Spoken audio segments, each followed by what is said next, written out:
Tes Suramadu adalah tes terkonyol sepanjang sejarah pandemi Indonesia. Ditulis oleh Manuel di seaword.com. Halo, selamat datang di channel Focus Day dengan suara JJ. Pandemi di Indonesia ini memang diprediksi akan menjadi endemi. Kenapa? Karena negara-negara lain juga sudah mengatakan bahwa sulit sekali virus ini hilang sepenuhnya di dunia. Virus ini nantinya akan menjadi virus yang harus dihadapi. Bahkan setahun setelah Presiden Joko Widodo berbicara bahwa negara Indonesia harus siap hidup bersama dengan virus ini, PM Lee Hsien Loong dari Singapura juga akhirnya bicara hal yang sama. Tapi pelaksanaannya di Indonesia sangat kacau, malah ada tes-tesan segala di Suramadu. Di perbatasan antara Surabaya dan Madura, orang-orang rame-rame di tes antigen, seolah ada yang ingin virus ini tetap ada.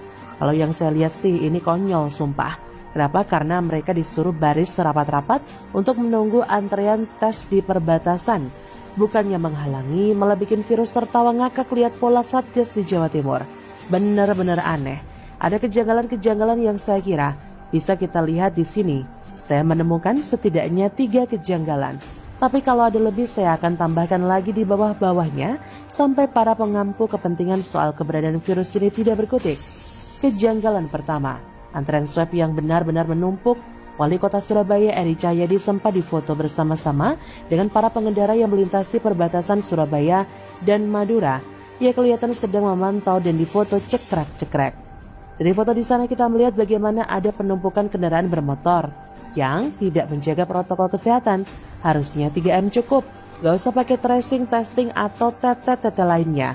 Alih-alih ingin mengontrol persebaran virus, malah perbatasan tempat tes berpotensi jadi klaster baru.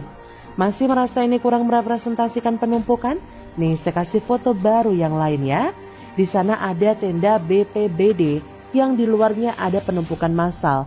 Memang mereka menggunakan masker sih, tapi berdekatan gitu, nggak ngeri apa?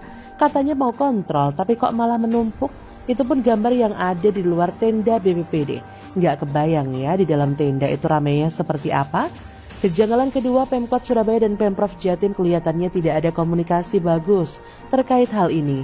Selama kita tahu bahwa jembatan Suramadu adalah jembatan penghubung antara satu darat lainnya dengan pelabuhan, para pemotor ini melewati jembatan Suramadu juga pelabuhan Tanjung Perak.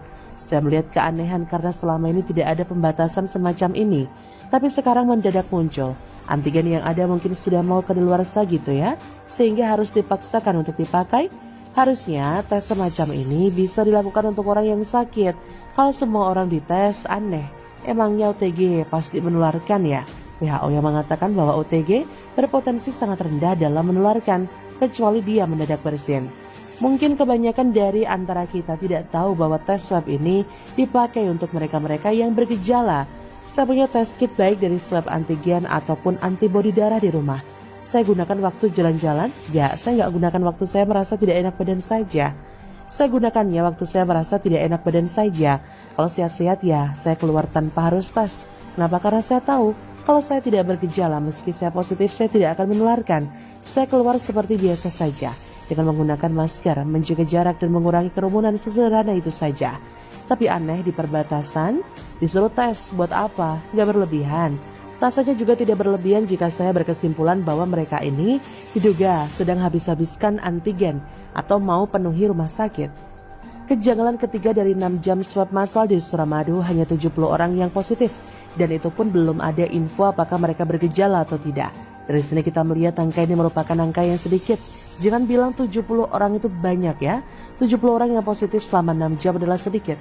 Kenapa? Karena kita harus lihat 70 orang yang positif dites dari jumlah populasinya berapa. Kalau 70 dari 70 ya itu mengerikan. 100% positivity rate-nya, tapi kalau 70 dari 7.000 orang coba hitung saja 1%. Dan sampai sekarang media-media belum menyebutkan berapa orang yang sudah dites. Dari ketiga kejanggalan ini kita bisa melihat bahwa sepertinya tes di Suramadu adalah kegagalan sepanjang sejarah Indonesia dalam melawan pandemi.